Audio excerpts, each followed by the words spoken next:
Hello, everybody. Welcome to Cloud Masters. This is a no-fluff cloud podcast that skips vague, high-level theorizing, giving you tangible tips for navigating the cloud. For some background, before we get into things, today's topic is BigQuery's Autoscaler. At DoiT, we've had about 130,000 interactions with companies building in the cloud, helping them with their challenges. Cloud Masters is basically where we take the collective wisdom from helping customers tackle the real world challenges, and we distill the lessons learned into actionable strategies that you can use at your company today. Well, actually, this is our first episode, so let's introduce my co-host as well at DoiT, Sam Clark. Sam, what do you do at DoiT? Thanks, Matan. Yeah, hi everyone.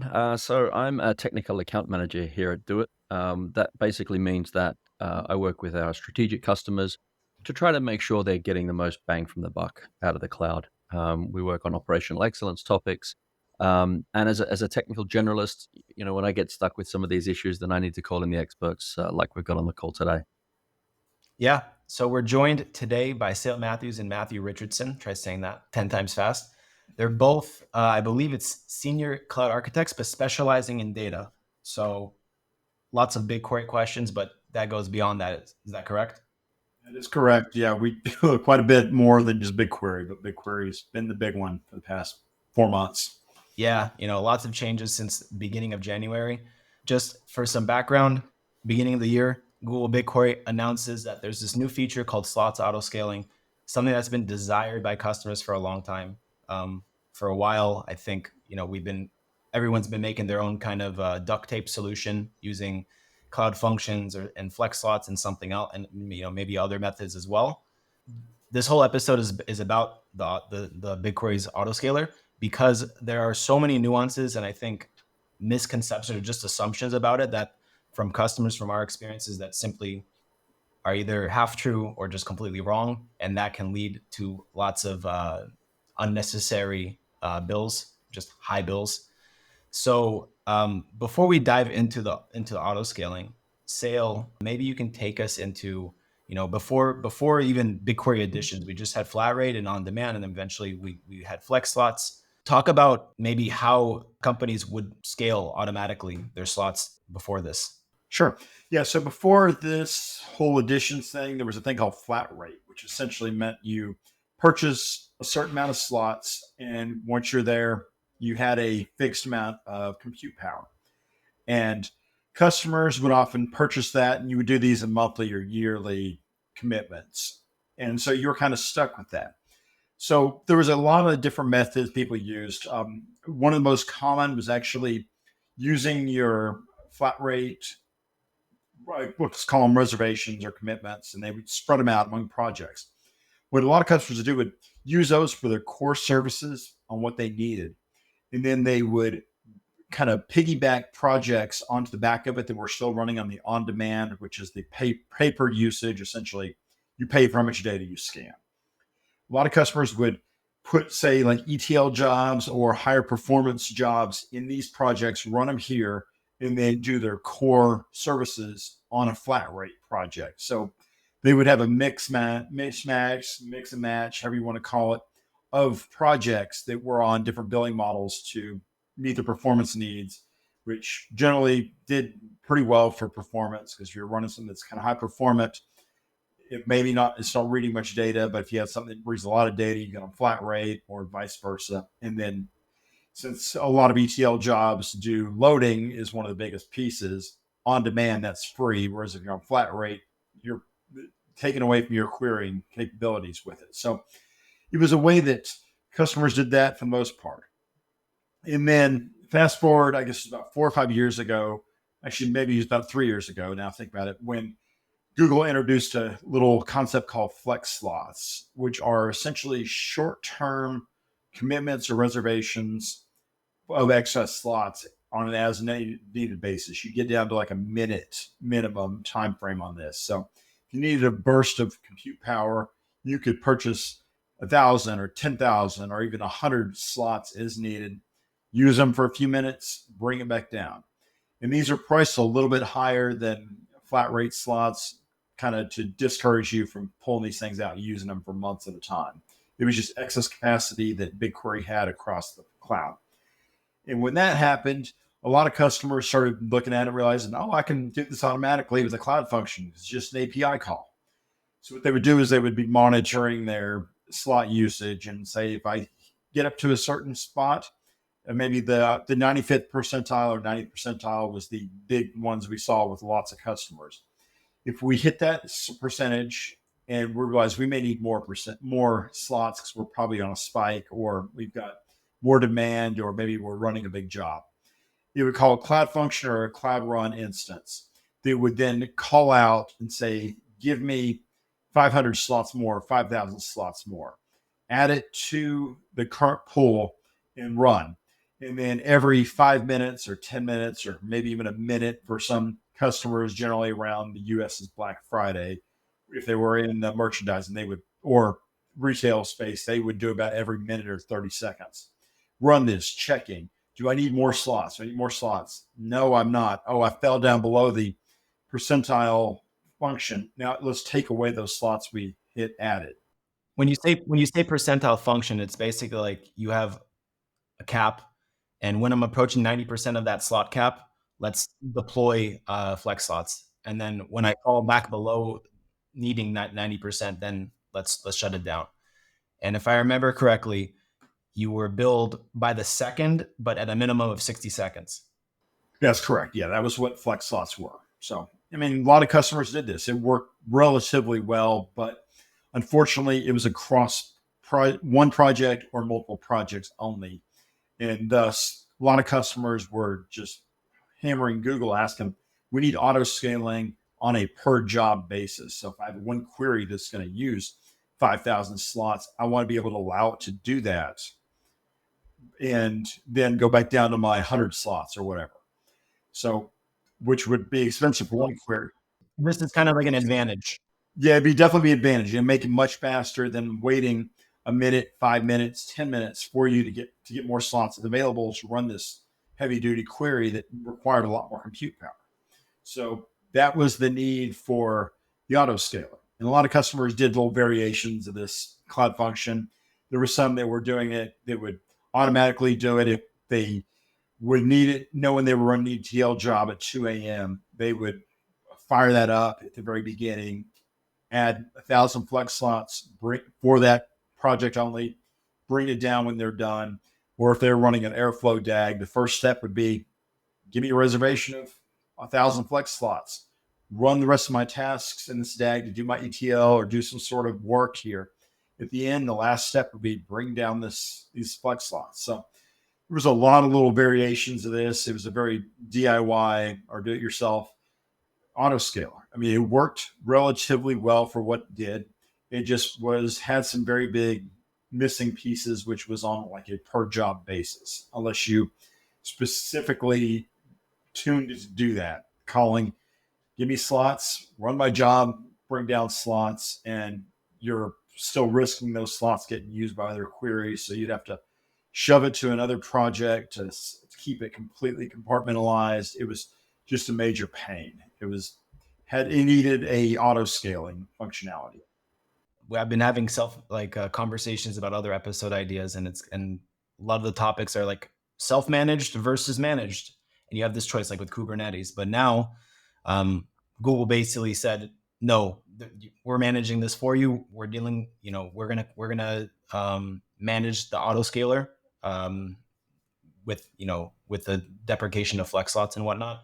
So now you have slots autoscaling. It was, I think, announced in January. Then in the end of March, I remember because I was about to head to Korea when this happened. They announced BigQuery Editions, which is now basically the new pricing tier that replaced flat rate, and it's billing based on slot hours, which is this new metric that autoscalers BigQuery's Autoscaler uses. What has been, for you and Matthew, from your experience, what has been like the biggest misconception from customers about their understanding about how autoscaling works? And maybe it comes from, especially the biggest misconceptions or assumptions come from those who were using flex slots before. And they assumed that maybe it worked in a similar way. But yeah, I'm just curious to hear what have been some of the incorrect assumptions made by customers that you've interacted with around this. So from my experience, a lot of customers have been asking me about the scalability of the new autoscaler. So one of the experiences that I've had with a lot of customers has been around, as I mentioned, that basically customers may have very sporadic workloads, and they in the past may have, as Sale was mentioning, buying flex slots using the cloud functions in the past to scale up when they know a big job is running, and they perhaps thought that the autoscaler would run the same processes in the same way, just under the hood, when in reality there is some scalability factors that need to be taken into consideration when you use the autoscaler in BigQuery. So that's one of the biggest questions that I've had from customers, has been how do we best manage that, as opposed to what we used to do, where you would just build a cloud function or a function at the start of your DBT pipeline or Airflow DAG that would automatically spin the slots up for you. How do you cope with the scalability, and that the autoscaler will work off what maximum you set and will scale on that basis? So a lot of customers have asked, how do we manage that? I suppose so. That's been one of the things that I've noticed from my experience, mainly. So that's exactly where my thoughts are going on this one, Matthew. And you just touched on there, how do we manage the auto scaling? In my possibly naive view of the world, auto stands for automatic, and this should be taking care of everything for me. And in most cases in the cloud, an auto scaling is based off some kind of event, some kind of trigger that says, if my queue length is too long, if the number of instances I'm using isn't serving my customers quickly enough, whatever that might be, then I need to scale. I need to throw more resources at it, and when I'm finished, scale back down. So how do we? You mentioned already that there's if a job needs more slots, how do we determine it needs it? I noticed in Sales blog post he talked about there's a calculator there, and I don't like using calculators. So is there some automatic method here? So each BigQuery job that runs will take a certain amount of slots per second, essentially, in terms of its utilization. So in the information schema in BigQuery, you can examine the different jobs that you have running and see exactly how many slots these are utilizing. Then this can be taken up by different jobs running across your environment. You could have multiple. It could be a big ETL job that's running that's consuming a certain amount of slots on the hour. So there is ways that you can track how many slots are being used. And through the BigQuery Autoscaler, you would set your baseline slots, which are always available to you, and your maximum slots, which can be auto-scaled to. And then from that, the BigQuery, when jobs are being executed, will scale up when it needs those slots in increments of 100. So BigQuery under the hood can see how many slots are being utilized. As a result, it will scale up, but there is a slight delay with the scale up of slots, and that's one of the things that a lot of the customers that I've dealt with have had misconceptions about, around that slight lag, which I've had to teach a lot of customers to get used to and basically manage around. And on top of that, you mentioned slots used with flex slots, whereas I believe the autoscaler in the way you're charged as far as slot hours, it's in terms of slots scaled, and their autoscaler scales in increments of 100 slots. And so not taking that into account can obviously have huge impact on your BigQuery bill. Is that something that you're also finding, just customers not realizing that it's based on slot scale, maybe because they're used to this slots used, I guess, way of being charged with flex slots? I'd say definitely. Yeah, we're seeing a lot of it. And which also leads to the other point of being able to scale with 100 slots. There may be slot wastage. If you're using 2 slots out of that 100, you're still paying for 98 more slots for that time period as well. So it's just it's a brave new world, essentially, on what it is on the world, because we're going to something completely new, and people have not been able to adapt yet. Our customers have not been able to adapt yet to the way that it's going to be going forward with the scaling. And it's going to impact bills. And I know here at DoiT, we've seen quite a bit of variation on bills, and customers really freaking out because they're not sure how it is, not sure how it's going. They've set different parameters, and they're just still seeing massive bills because even a lot of us that have been messing with this at the beginning, we're still not able to really tell you, here's how the best way to do this yet, because it's still a very big unknown. You know, that was my next question.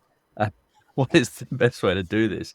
But I mean, just from what you said there, with if we're only using 2 and paying for 100, can we make some sort of API request, find out how many we're using, and then throw another 98 slots worth of jobs at that cluster so that we can get the most value for money out of that? Not yet. I'm Google, if you're listening, the query team particularly, please give us that ability. Currently, after the fact, you can look at the information schema. Matthew mentioned this earlier.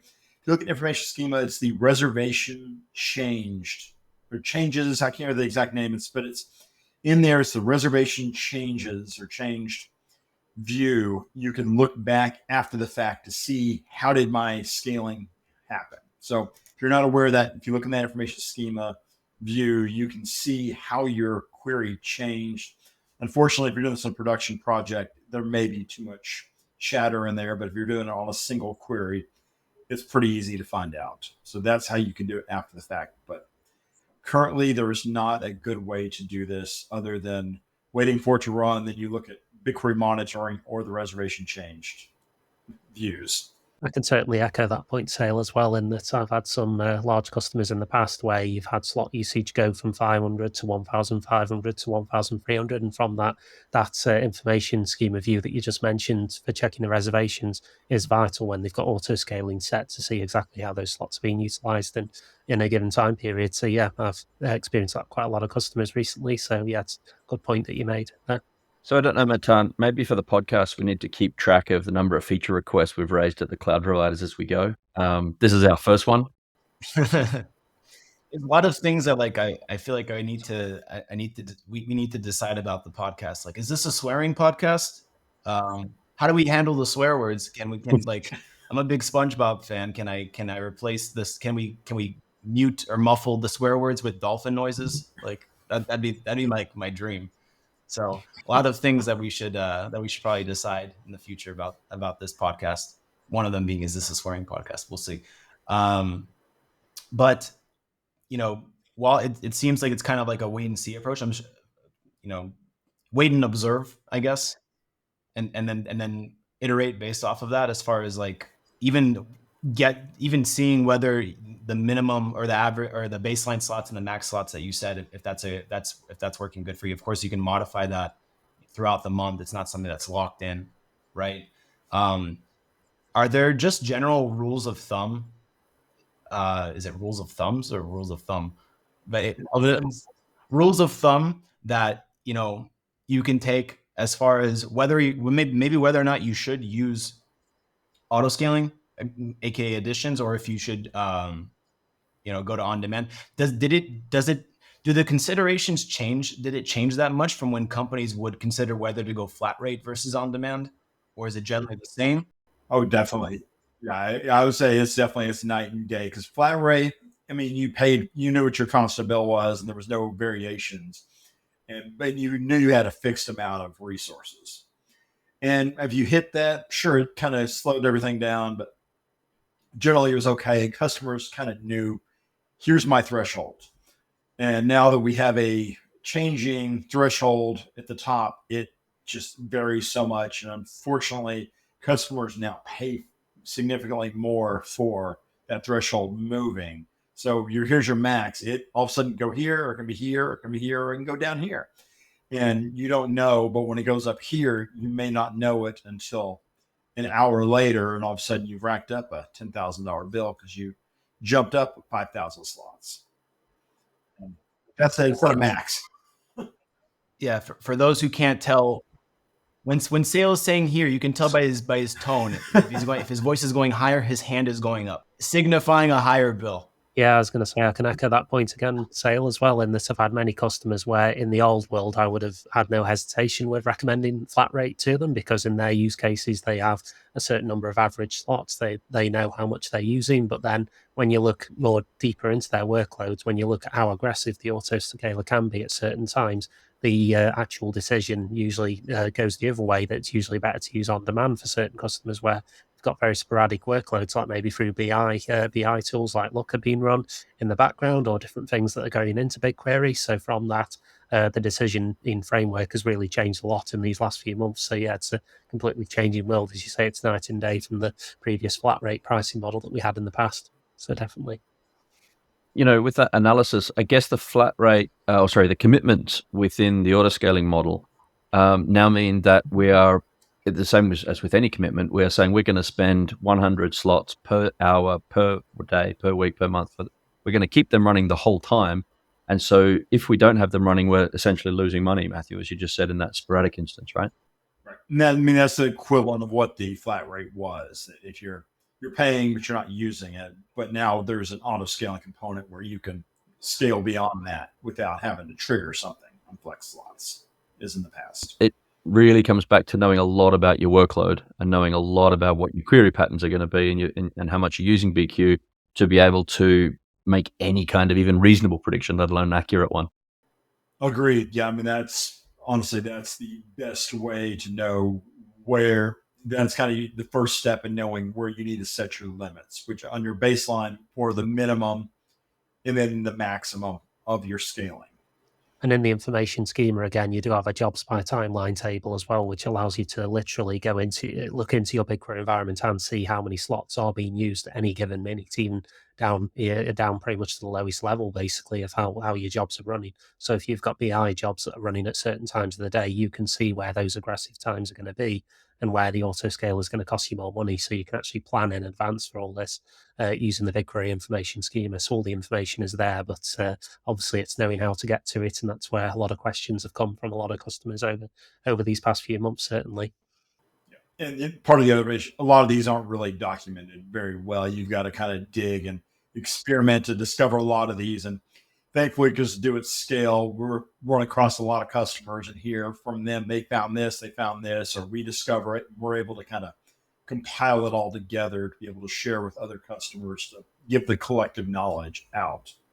Have there been any particularly interesting just scenarios with a customer where you're trying to help them figure out, even whether or not they should be going with this, maybe they have a unique situation, or even it's a little bit tricky as far as setting the baseline and the maximum limit.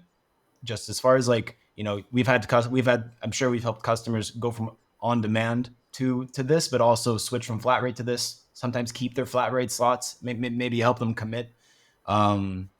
Maybe we advise them to commit to flat rate before it went away on July 5th, but they're still using auto scaling on top of that. Yeah, that scenario you just mentioned where you've got you committed to flat rate before July 5th, which if you're not aware, you could have committed for a year to stay on flat rate, kept that pricing for a year, July up to July 4th or 5th, sometime in that time frame when it switched. You got a year of that, but then you can use the auto scaler on top of that to scale beyond what your commitment value is. So, which is a scenario that a lot of customers were not aware of. And in fact, we weren't even aware of it until the BigQuery team shared it with us about halfway through this rollout. So then discovered that it was a game changer. But yeah, that scenario is something we did specifically for customers that were doing a lot of flex slots, doing the scenario I mentioned where you got a cloud function that gives you more. In lieu of that, a lot of customers had their flat rate still, and they're just adding an auto scale value on top of that so they can scale beyond their flat rate commitment. So that's something that we did quite a bit of. Would it help at all? Maybe this is a feature request for Google, but would it help at all to be able to dynamically, just like how you could dynamically, purchase flex slots, but to dynamically change the baseline and the max of your autoscaler? That would be nice. Kind of like a smart one, kind of like they've done for GCS for the smart stuff, for the smart auto classing, essentially. But doing that, that would be amazing. Because I haven't looked this week. They may have changed, but as of 2 weeks ago, it was every 30 minutes you can change your min and max. And so you can do it yourself currently, but it's a manual process. Yeah, there are limitations, as I say. You can only make changes over a certain time period. You can't do it as flexibly as perhaps you were able to in the past, where flex slots, I believe you could cancel after a certain time, a smaller time period, couldn't you? So, yeah, that's where things have changed slightly, and where, you've that feature that you mentioned, Tom, would be a godsend, certainly. Definitely. Yeah, and then I'm trying to think of some other scenarios that we've used there too. One of the biggest ones I will mention on the podcast, because a lot of customers were bit by this, ours was the biggest issue going from flat rate to editions or on demand to editions was when you utilize DBT. If you're not familiar with DBT, it's a transformation layer that lets you easily define transformations, and then it applies it to a database system. BigQuery is no exception for that. Unfortunately, it uses a ton of compute, and since you're now paying for more compute, it has skyrocketed bills, and it uses a lot of slots. So if you're using DBT, you may want to consider sticking with on-demand or setting your baseline, your max, and just keeping it really low and expecting your DBT jobs to take significantly longer, just because otherwise it will go out of control on the autoscaler. So just an example I want to mention that is a big one. And I guess when you do set your max as well, it's always worth being aware of the queuing functionality as well. Like, I mean, if you set your max too low, for example, I have seen many customers that then go on to mention about performance impacts that they're seeing as a result of setting their max too low. So some customers may do that to get around the auto scaling pricing, but then consequently do get a performance impact from their side as well. So that's where, again, it's about balancing out the amount of money you want to spend on the autoscaler versus performance. That's where, in some cases, on demand might just be better for the fact that you get the 2,000 slots under the hood available to you at any time when you're running the on-demand queries. Maybe you mentioned like a strategy with leveraging the queue. Oh, I meant where queries are queuing to the max slots being hit. So yeah, I've seen a particular customer, for example, where they wanted to set their baseline at 200 slots, I think it was in this case, and they wanted 400 max autoscaler, but they had periods of time where this was an on-demand customer, by the way, that was switching to editions. They had periods of time where they were using 1,500 slots due to heavy looker usage. And then they started to see performance impacts then on their looker dashboards because some of the queries were being queued due to the number of slots exceeding the max number of slots they had in the reservation that had been created. So as a result, setting the max slots to a low level was actually giving them performance impact versus what they previously had with the on-demand usage, where they had basically the usage of the slots that were available in the on-demand. So it was it was actually quite performance hitting what they did, whereas they could have made the autoscaler more aggressive but a more expensive price. So that's where you've got these trade-offs, and this particular customer, for them, the trade-off just proved it was better for them to stay on demand in that case. Yeah, and just to go into that, talk about why that happens is that previously in the past, you probably remember there was 100 concurrent queries, and that was the true for flat rate and on demand. You could run 100 jobs in parallel at any given moment. Once you started going beyond that, it was either going to queue it or throw you a 403 or 503, or I can't remember exactly what error message it would give you, what the number was, but you would do that. Now, depending on editions, depending upon your max slots, that number is a percentage of that. And unfortunately, there's no way to tell what this number is currently. And I don't even know if Google publishes this, to be honest. So I think it's probably dependent upon the whole system itself. And so you could run 20 queries and hit that number. So, and I was just looking up here on mine on July 28th. So 2.5 weeks ago, as at the time of the recording of this, query queues became generally available at a preview, which means that when you hit that number, you can now queue up to 100 queries that it'll wait for slots to become available, then start running it. So that's what the queuing functionality is. We just know the concurrent queries is significantly lower than it used to be. Unfortunately, a lot of our customers got bit by this too, because we didn't even know about this until we started testing it at scale and discovered that we could run 20 queries now in parallel, and it started blowing up versus the 100 in the past. So if you need to run a lot of those, you'll need to either crank up your max slots or go to an on-demand model, or maybe split up to multiple reservations and running queries across multiple projects and different reservations just to spread it out. So from all this, so as a TAM, I do a lot of work with cost optimization, right? And a lot of what you're talking about, especially using words like reservations and spare capacity, I'm thinking of things like spot instances. I'm thinking, well, flex slot sounds like the opposite of spot instances in that you have to reserve them and they cost more. But in terms of the reserved slots versus the on-demand slots, is this just a billing construct? Is this something where if I have them in one project, then it just applies across the board if I'm spinning things up? Or is there something that there is an actual difference between the slots themselves or the way that they're called? They've always branded it as when you by the commitment, you've got the reserve slots, if you want to call them, or committed slots, I think that's the official name for them. Those are quote unquote always hot, meaning that they're going to be available. In the early versions, the Autoscaler, we were running a bunch of tests and heard some complaints from some customers and discovered that they were not. That it did take time, as much time to scale up to use those slots as it did for having zero baseline and actually doing the scale.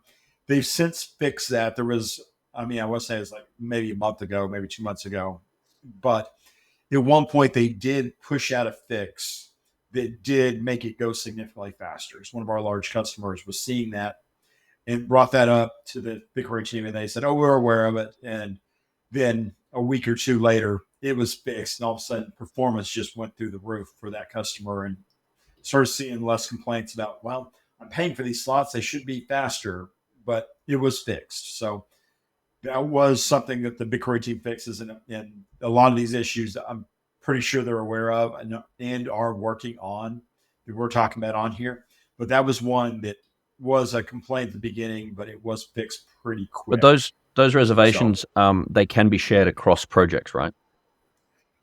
Yes, when you're creating a reservation, there's a little checkbox that allows you to, at the very bottom of it, I can't remember exactly what they word it. It's idle slots, I believe is what it is. Yeah, check that. It'll share it across all your reservations, or all the reservations in that pool, essentially. So I was just going to say that I've seen a lot of our customers do just that, what Sal was just describing, where bigger companies where they've got multiple projects across a bigger organization may do the idle slot sharing, especially where you've got multiple production workloads running in codependent pipelines. I can think of quite a lot of our larger customers that are doing exactly that, where they'll purchase 2,000 slots on an enterprise edition, perhaps BigQuery edition, and then from that they're sharing those 2,000 slots across like 10 different projects, depending on which one's busier at which time. So it is quite a popular way of configuring it, especially for bigger companies in BigQuery.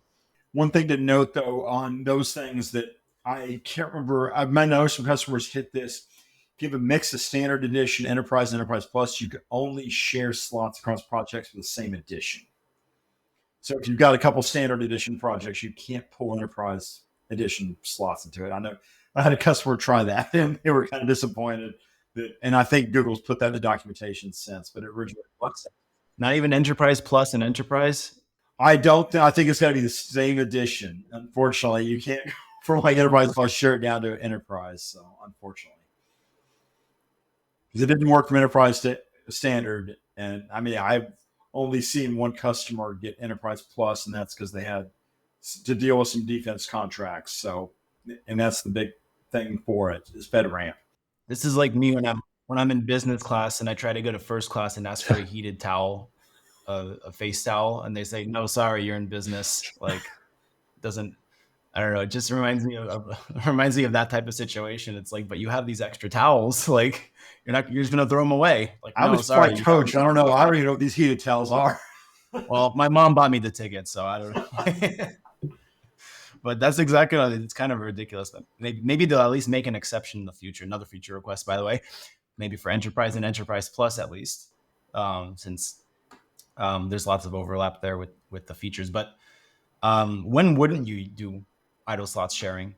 What situations would you like leave that box unchecked? Perhaps if you've got a workload that you don't want it to be interrupted by anything in like a dev project, perhaps. I'm thinking out loud, like you may have a dev project that is in part of the same reservation, and you may not want that to share the slots of the production projects. Like if someone in development is like running some very heavy duty tests from their side, you might not want that to impact on the other projects. It's probably the main scenario I can think of, and I can think of a few customers that would have those kind of circumstances with some of the more busier dev teams.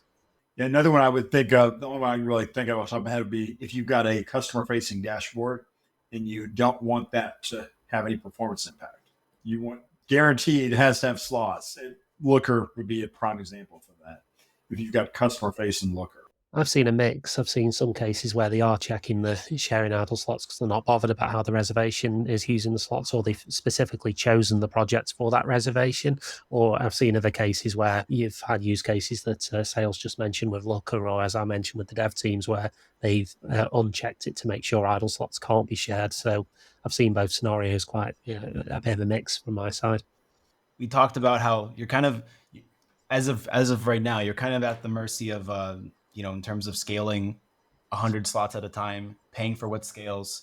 When you're using additions, given how the autoscaler works, like what can companies do to set guardrails on their spend? Beside, first thing that comes to mind maybe is a low baseline and a low max, or maybe even start with that. But like, are there other things that a customer can do to mitigate or minimize the chance, maybe not even spend what they should be spending, but minimize overspend? So the biggest one is going to be the baseline and max. Set reasonable ones, because if you set your max to 2,000 slots, and it'll use it. It will definitely use it, especially if you got some larger query. Like I ran the select star. I ran like 3 concurrent select stars on the Bitcoin transaction data set is a test on this thing.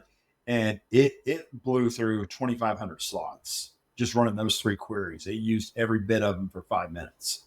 So, and I'm sure the executives love me loading that up on our project. Yeah, but yeah, that's how people know we're unbiased here. Exactly. It was like, I know. I'm supposed to get a nasty gram on that one for Bill.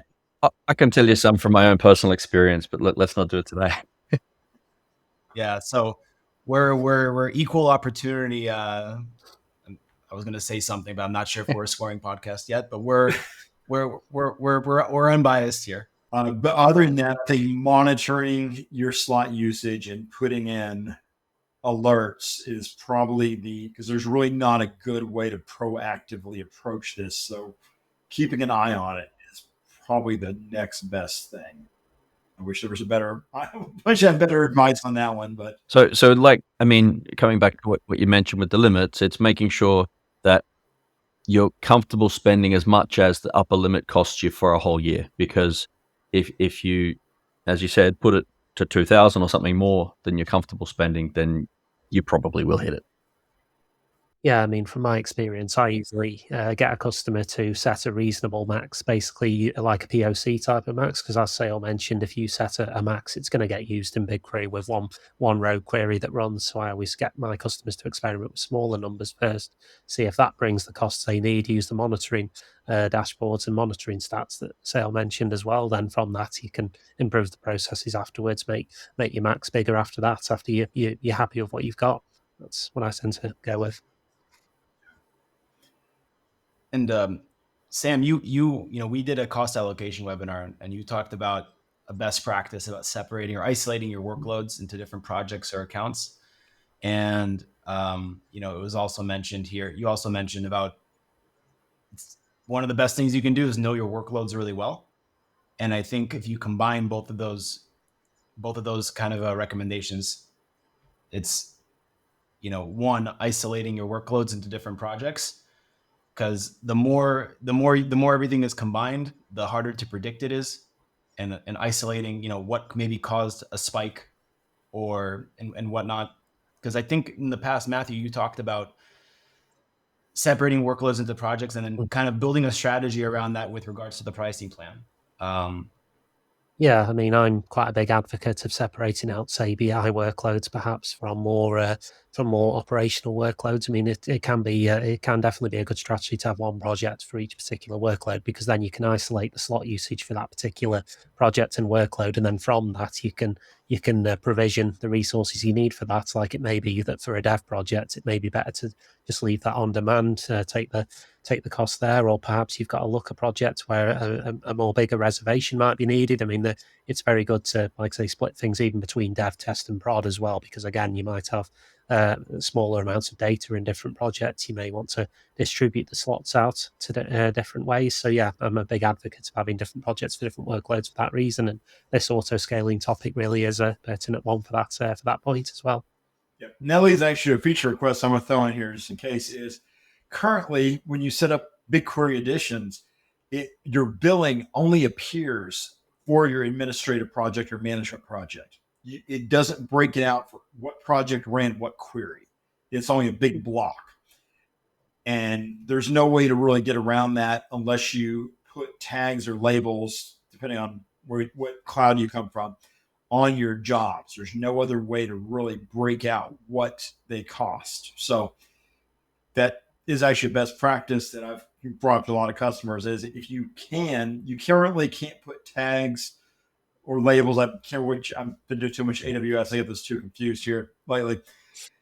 You can't put those into a query run the console. You have to do it through the API or the command line to put a tag or label onto a query or job. So if you can do that and maybe put one of those as the project is running it, so that way when your billing data comes through, you're able to grab it from there. So BigQuery team, if you're listening, please fix that. Then something that we're hearing from a lot of customers. I know I've mentioned to a couple of y'all, but please mention that. And that's something to be aware of and to help you see your cost per query. And Matthew said to check your projects. If you're able to put a label on there and say, this was project XYZ, if you put that on there, you can then just go through your billing data, sum it up and see, here's how much my queries cost on this project. And I may need to move that over to something else.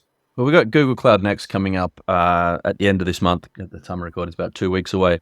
So, we can keep the fingers crossed for some nice, tasty releases from the BigQuery team. Yeah, Sale, you're giving a talk on BigQuery. I am, and actually, that point's one of the points I'll be mentioning as a best practice in that talk to say that's something you should look at because, unfortunately, one of the shortcomings is you can't really track. And be fair, this has always kind of been a problem with BigQuery because it was this way on flat rate as well. But just now that per query cost has gone up because it's now billing on a compute construct that didn't exist before, that you don't know how much your cost is going to be. Maybe you can Trojan horse your Google Cloud Next topic and say you're talking about using BigQuery as part of your what was it, your data platform architecture? Yep. But instead just make it a 30-minute feature request dump. I got a number of them in there that mentioning here's some things you can't do currently and here's what would be amazing. But I mean, for all I know, the BigQuery team may come in and tell me, here's everything. Here's all this new stuff coming out. They'll cut off your mic. They'll cut off your microphone. Yeah, they might. I mean, it wouldn't surprise me. I know I'm a little outspoken on this stuff, so they might. Trojan horsing, I think you called it, Matan, is probably a pretty good way to make sure you're not invited back. Yeah, exactly. Oh, I was going to ask, how often is the case that customers you work with around BigQuery Editions that they actually have their workload separated into different projects and whatnot, like already before you without you needing to recommend it to them? Do you find that that's often the case? Is it often the case with the bigger spenders? I was going to say, I would say similar to what you were just alluding to, Matan. I would say for larger customers, I do tend to see bigger layouts where you've got multiple projects. Like I can think of quite some of our larger customers will have like projects for dev, projects for Looker, projects for BI prod, that sort of thing. They'll have loads of projects, whereas smaller companies will try to tend to, should I say, put everything into one project. And that's where things are a bit harder to track which processes are getting the cost. So I have had to make recommendations like that to some customers. I mean, I wouldn't say it's a hard and fast rule. It's always the big companies that are doing the multiple projects and the little companies doing fewer projects. But I would say that's the kind of rule of thumb I've seen. But like I say, I've seen a variance. So yeah, that's my experience. But yeah, it's definitely something I recommend and definitely something I'd advocate for. So yeah. Yeah, I'll second that. I mean, yeah, that's about what I've seen as well. Just it's usually larger customers that have the excess resources and people that can actually spend more time to actually do it. And a lot of the smart companies, they are working on everything. Everybody's wearing every hat, and they don't have time to go in and do it, optimize it like they should. And unfortunately, this is probably going to force a lot of their hands to start doing that. Yeah, I remember when I was when I was working at SuperQuery, which is relevant for this. We were building a BigQuery IDE. I remember going to a large BigQuery customer in Israel, and they had a meeting on Tuesdays specifically just to go over how they can optimize BigQuery costs. And then you contrast that with, smaller operations, smaller companies that I've interacted with here, and a head of BI that just doesn't have the time, that can write SQL to understand their usage and stuff. They just simply don't have the time. I think we ourselves, we're monitoring for changes to the APIs that BigQuery makes available for us, that we can also update our own products like BigQuery Lens to make it more helpful when you're using autoscaling.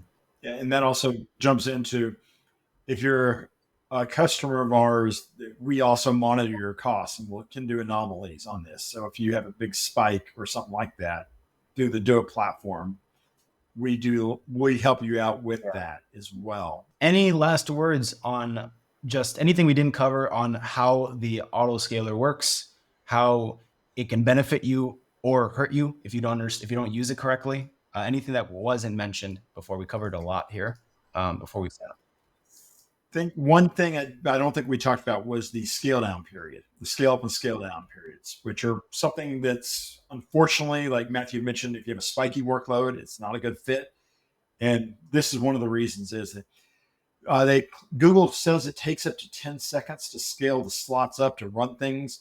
We seen about 7 seconds, and that's actually decreased. I was running some stuff last week and noticed that it's closer to 5 now. So they've been putting improvements. But they've got you read the documentation, they say there's like a minute period, a minimum billing period, which was Flex Slots had that as well. So if you used a Flex Slots for 30 seconds, you still paid for a minute. Now, the same is true here for the autoscaler. If you are running queries that use 500 slots, so you get one query runs 500 slots, but it takes 7 seconds to run, you're going to pay for 1:07 because it's going to take 7 seconds to scale up your 7 seconds, and then it bills you on that minute to scale down. Now, during that minute time, which I should say, the minute is minimum. We have seen some cases where it takes longer than a minute to scale down. I mean, not often. Most of the time it is within 59 plus or minus a second. So it usually takes a minute, but during that scale down period, they're billing you for the amount of slots that it's using. So you run a query that's taking 500 slots, it takes 7 seconds. They're going to bill you for 1:07 for 500 slots. And so if you've got a workload that's jumping up and down, running queries like that with sub-second or sub-minute queries, you're going to be paying for a full minute of that many slots, which can get expensive, especially if you have a spiky workload. Now, the other problem with it is you've got that period there. It may take longer, may not, but during that window, those slots may or may not be able to be reallocated to other queries that are running concurrently. So if you've got 2 queries, one of them's using 500 slots, one's 1,000, your max is 1,500. First one finishes and you got 500 slots that are idle. It sometimes will give those other slots to the other query to run faster. Sometimes it doesn't. And there's really no way to tell. And we've seen some cases where you would think it would, but it locked those slots up for that full minute. And then other times it gives them all away immediately to some other query that needs them, that's already hidden. So there's some sort of internal metric that we can't see that determines that. So just something to be aware of. If you've got sub-minute queries, Editions probably is not what you want to use. Just plain and simple, because you're going to be way overpaying unless you're running a single job a month or a single job a week sort of thing that takes 7 seconds or something. So that's just my 2 cents on there for things I've seen with that. It sounds like between your 2 cents as your internal metrics concerns and your feature request sale, maybe we should do an update on this podcast in about 2.5 weeks after you've been to Next and spoken to all the service teams on BigQuery. I think that would probably be a good idea to talk to them, because I'm sure after I do my talk, I'm probably going to have a bunch of them coming talking to me, and I'm hoping to meet some of the people I've spoken with and worked with on the BigQuery team that, for the record, DoiT had access to this thing for a while, and I've worked hand in hand with a lot of these concerns with the BigQuery team. So we've worked with them and brought up a lot of our concerns. So a lot of what we're talking about here, they know about, and they probably hate it at this point. Let's hope you're not persona non grata by the end of. Yeah, no, I may be barred for Next from life after this. You're gonna see your mugshot. Just like, don't let this guy in. Exactly. They may have me wanted dead or alive at Next for me after I speak with half of them. Matthew, any last comments on the autoscaler that we maybe didn't cover? Something that maybe you've seen with customers? I mean, I think from my side, again, I think I just emphasize the point of when you're adopting the new additions and auto scaling to start with smaller volumes to begin with, because as I mentioned, me and Sales spoke about at length, basically a lot of the time it will use what you pay for, what you scale. So at the end of the day, if you set your numbers too high to begin with, you can get some very nasty surprises in your bill. I've seen many customers have that problem, so it's always best to go with a more POC type amount first, and then see how that performs, see how your bill turns out, and then make further tweaks afterwards when you're confident with that the autoscaler is going to give you what you need. That's what I'd say. All right. Well, thanks for joining us. I'm sure this won't be the last BigQuery related webinar we do. It's a pretty popular service, pretty hot topic right now with the pricing changes. But thanks for joining for episode 1 of Cloud Masters, and have a great rest of your day.